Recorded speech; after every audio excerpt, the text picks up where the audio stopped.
Okay, so I'm now back with the last component as far as blended learning is concerned. That is the implications of blended learning for teachers. Let me just share my screen with you. Give me a minute.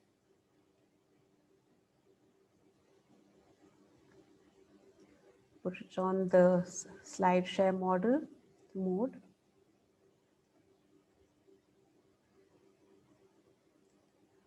Okay, I hope you can see my presentation. So coming to the application, or sorry, the implication for the teachers as far as blended learning is concerned. So here is where we had stopped in the last presentation. That is, the learning has now shifted from the teacher-centric classes to student-centric classes. That is, the focus now has shifted from what the teacher wants to teach to what the student wants to learn and how the student wants to learn. So naturally, with a change in the entire focus of learning process, the implications are definitely there for the teacher as well, because the entire purpose or the entire way the teaching will take place is now changing. And I don't think it'll be very long before we can see this entire shift in the education process itself. And we need to be geared up for how we are going to be dealing with this kind of a situation. One thing that is very important for us to recognize is this change in imparting the education is going to be quite challenging for us as teachers. And we will need to remember that education is, or teaching or learning is, not just about delivering information, whether we are sitting in the online or the offline classes, whether we are in the colleges or schools or we are on virtual platforms. Our role as a teacher does not end with just disseminating of information. We need to make sure that the learning is an experience for the student, and they learn through the process of the experience and not just through the information that is being sort of imposed upon them by the teachers. The teacher shifts from being a tutor and a teacher to being a guide, a coach, or a mentor. The purpose of the teacher will also become different.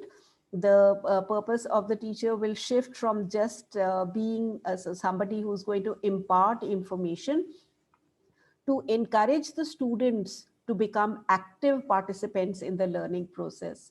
So we've already, when we were discussing the models and when we were talking about what exactly blended learning is, we said that the role of the students is going to become much more than what it is at present. The student will not only decide what he or she wants to learn, but how he or she wants to learn and where he or she wants to learn it. So the important part for the teacher would be uh, uh, to not only ensure that the student is fully participating in the entire education process, but also encourage the student to continue to learn by celebrating their successes, by helping them, acting like a scaffolding for those students as far as moving forward is concerned. The interaction of the teacher also with the students will change, because now it will so the position of the teacher will not be sort of up there. It's an equal contributory role as far as the teacher and the student is concerned. And the teacher would have to deal with the students as a class or as a group or in smaller groups, as we were saying, for lab rotation and station rotation models, but also at an individual one-to-one level for those students who either are having difficulty in understanding the component or are interested to learn more than what is being taught to them at that present moment. Naturally, with the change in the scenario, the skills for the teacher would also change. The requirements from the teachers would also change. Whether we are teaching online or offline, in blended mode or in the regular traditional mode, there is no denying the fact that the teacher's knowledge base has to be very, very strong. The it becomes even more essential when we have to tell the students from where they can get the information online. So not only do we have to have information about the subject matter, we also need to have information about from where the student can get the extra information, the additional information to enhance their learning process. Skills to keep the students engaged will also change. So just standing in the class and giving the lecture, or just showing them through some models the kind of application of the information that is being taught is not going to be sufficient. The personalized learning material will have to be created depending on each individual student's need. So already we have seen that now the entire learning process is going to be based on individual student needs. Therefore, the task of the teacher, the responsibility of the teacher also becomes that the teacher is able to give the personalized learning material to every student based on their individual needs. The ability to design material which is going to give opportunities for extended learning, that the a student is encouraged to look further and further beyond books to gather information and absorb information and learn its applicability, is going to be a challenge for the teachers also. So to be able to help the student do all those things, the teacher himself or herself will also have to increase their own knowledge base. The biggest challenge to some of us would be to become more tech savvy, because it will not be sufficient to just read books or journals or articles and give information to the student. We also need to be sort of well informed as far as the online sources is concerned.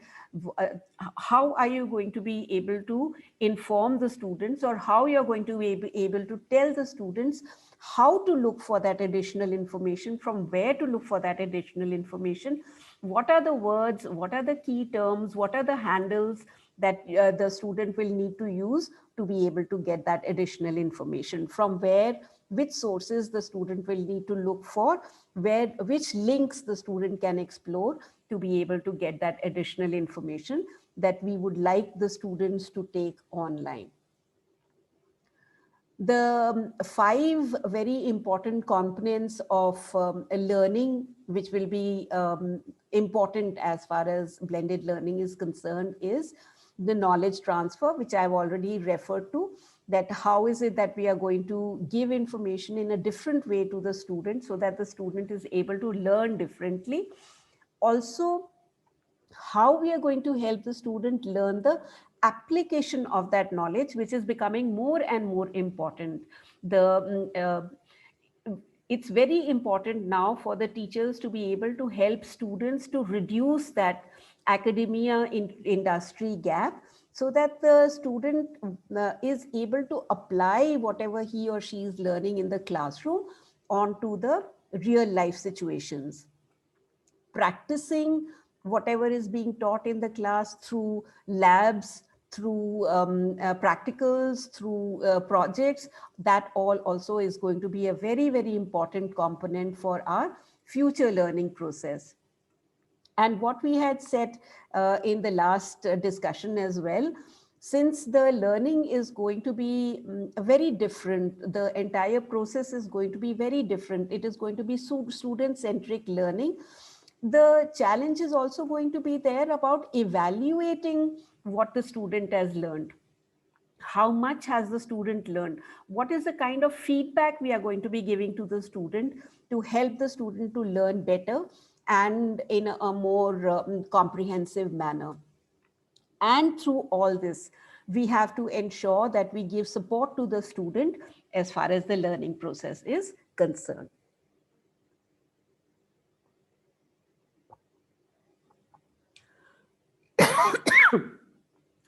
So one very important aspect which comes there is that what is the right blend for this knowledge transfer. The Unfortunately, I have to say that there is no really any magic formula which we can use to how much is going to be the theoretical and how much is going to be the practical information. But usually what works is the 70-20-10 model, in which, sorry, in which 70% is, so you can see that the largest component is going to be of internships and peer training. The practical knowledge of the components that we are putting across for the students to learn. 20% is through peer and social learning. I think none of us can deny the role of modeling. What the student learns through peer discussions, through observation, is not something that the student will ever learn from books. So yes, peer and social learning forms also a quite a large chunk of the learning process. And if you see the 70-20-10, the least component is of the classroom or e-learning. That is, the theoretical component forms the smallest amount of the entire process of the learning process, learning experience. So the theory, the book knowledge, or even if it is online, the theoretical composition of the entire learning process is the minimum, and the maximum is application based internship and peer training that we are going to be adding to the students' repertoire of learning. The support of the student is extremely important. I'm sure all of us are aware that there are quite a few students who will say, ma'am, it's not possible for us to do all this thinking. You tell us what has to be done and we will do it for you. Unfortunately, our learning experience of the students has been such. I'm sure if you remember your own school days also, in school the teachers will mark that, okay, question 1, the answer is from, put the bracket, starting bracket here and the ending bracket here. This is your answer 1, this is your answer 2, this is your answer 3. So right from the beginning, the student has not really been encouraged to think for themselves, to be able to understand, to comprehend, and to make an answer of the question. So the students have had this experience of being told what exactly to do. So this shift from teacher centric to student centric is not going to be easy for the student either. For the student to be able to sort of be given that freedom, that you can learn what you like, from where you like and when you like, is also going to be a challenge for them, because that is not the kind of experience that they have had so far. So the transition is not just going to be difficult for us as teachers, the transition is going to be difficult for the students as well.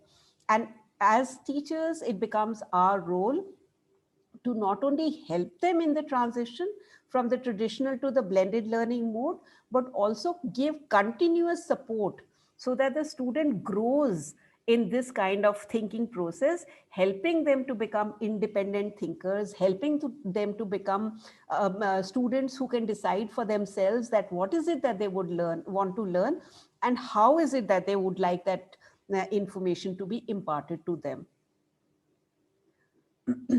So, like I said earlier also, that assessing the students in blended learning is also going to be a challenge. When we look at the assessment, there are usually 3 types of assessment. The one which is the assessment for learning, that is the teacher sees the what the student has learned, gives the feedback to the student, tells the student that this is where you stand, and if this is your goal, how is it that you're supposed to be reaching that goal. And the very important aspect of assessment for learning is that we acknowledge that every student is an individual in his or her own right, and they have their own idiosyncratic ways of learning. The second is assessment as learning. That is, we recognize that there is a link between learning and assessment, that when the students are um, uh, they actively engaged in the learning process, they naturally learn much better, related to the prior information that they have, and form new concepts based on this link between previous knowledge and the present knowledge. The third type of assessment is what we all know as we do it in the traditional ways, assessment of learning. That is, how much the student has learned, what does the student know, and whether the curriculum outcomes have been able to be achieved or not. So these are the three ways that we have for assessment. So in the traditional way, we use the last one the most, that is assessment of learning. But when we use blended learning methods, then probably we would have to use the first two methods, that is assessment for learning. What is it that I have already learned, and what is it that where is it that I want to reach? And assessment as learning, that is helping the student to see the connection between the learning and the assessment process. So, of course, all that what we have been talking so far are the challenges that we are going to be faced with, or the challenges that will come to us as teachers. But definitely, there are a lot of advantages as well. The benefits that are there for of blended learning. Let us look at the blended learning advantages. The first and foremost is that we have the students who are really interested to learn. Since we are saying that the focus is now on the students, it is student centric learning. The students are equally stakeholders and in the learning process. So naturally, they are motivated to learn, they are eager to learn. So that is a huge, big plus point for us as teachers, when we have interested students who are wanting to learn in the classroom setting. There is better information, no doubt about it, because it is supplemented with the information from other sources. None of us can have all information possible about a particular concept. So when we have online resources available to us, the information is better for not only the students, for us also as teachers. Also, we grow when we add further to our knowledge that we have. So when we are taking information online also, students are equally eager to learn, and we are equally open to new learning. It sort of becomes like a team teaching. So there is the student who is in the process of learning, the teacher is a part of the process of learning, and we also included the virtual information that we have online as part of the learning process. Because we are dividing the students into groups, we are dividing the time between the students, we are taking online offline classes, that it increases the amount of time that we are spending, we are interacting with our students. And naturally, when we increase the amount of interaction that we have, we get to know them better, we get to understand their strengths and their limitations. We are able to tailor make the learning process for them. Then naturally, that since our goal is for individualized learning for the student, this also helps in individualized career plans or professional development plans for the students. Even the more difficult to reach students are, you are able to help them, because now you have more time to spend with those students as well. The one-to-one interaction, the one-to-one learning is taking place, which helps us to deal with even those students who are difficult to reach and difficult to deal with. Since the decisions are made by the students, you are encouraging leadership roles, you are encouraging students to take initiatives. And since they are doing all that, the entire learning comes at a deeper level. It is not just superficial learning, which is just sort of limited to the little bit of information that they have learned just to clear the exam and move on to the next setting.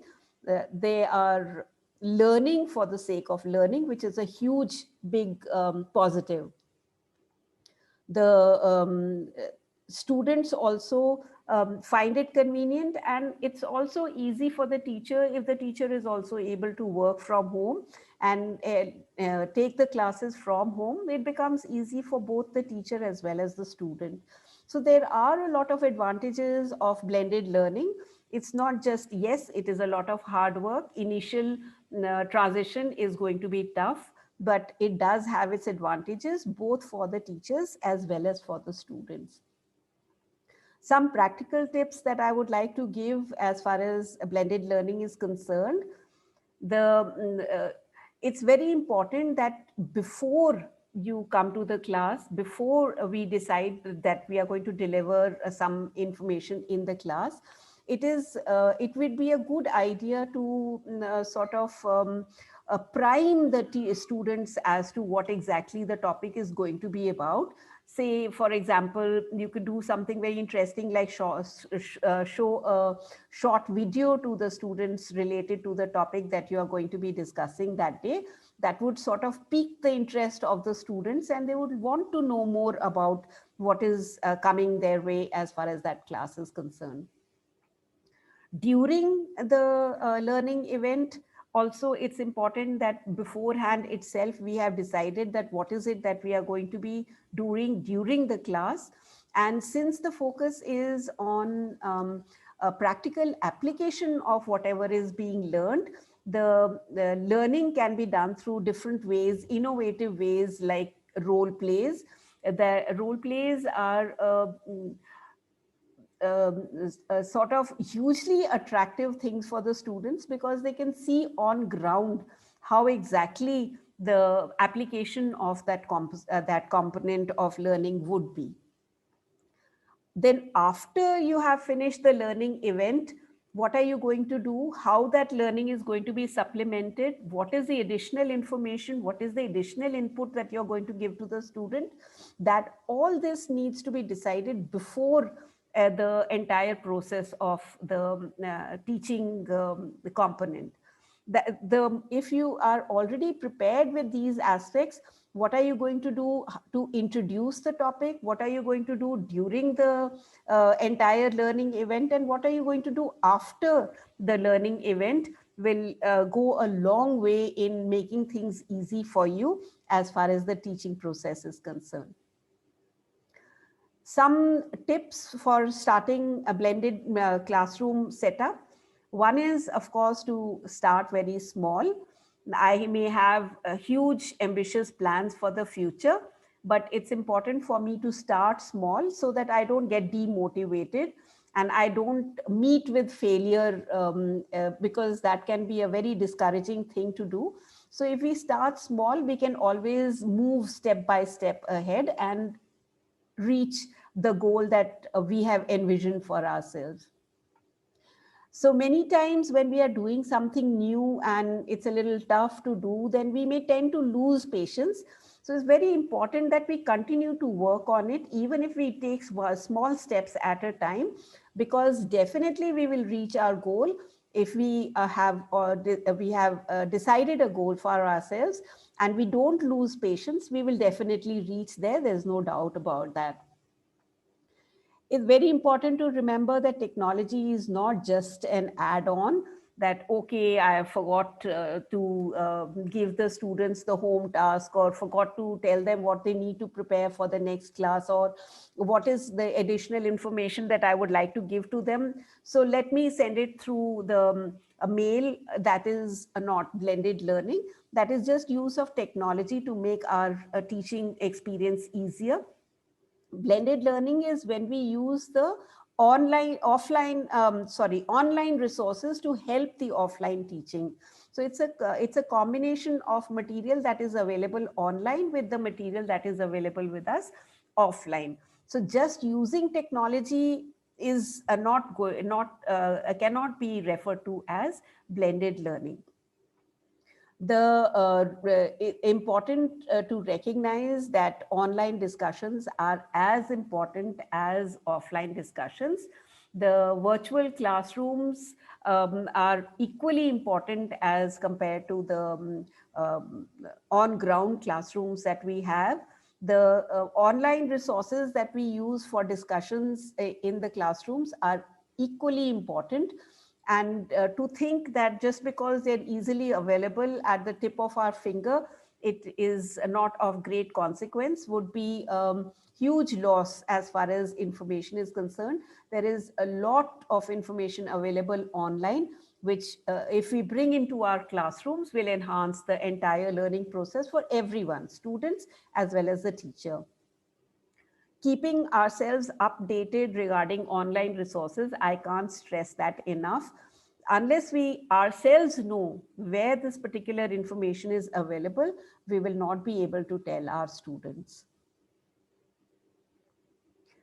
The last thing that I would like to say, that just because we are designing something new, we are designing something that is referred to as blended learning, it does not have to be complex in nature. The only thing that we need to remember is that learning is not a power hierarchy. The teacher is not up there and the student is not down there. It is a learning process between two people, one imparting the information and other gaining that information. And it is a partnership of sorts and not a power hierarchy system. With that, I would like to end this topic. And I hope I have been able to give some clarity as far as this topic of blended learning is concerned. Thank you so much.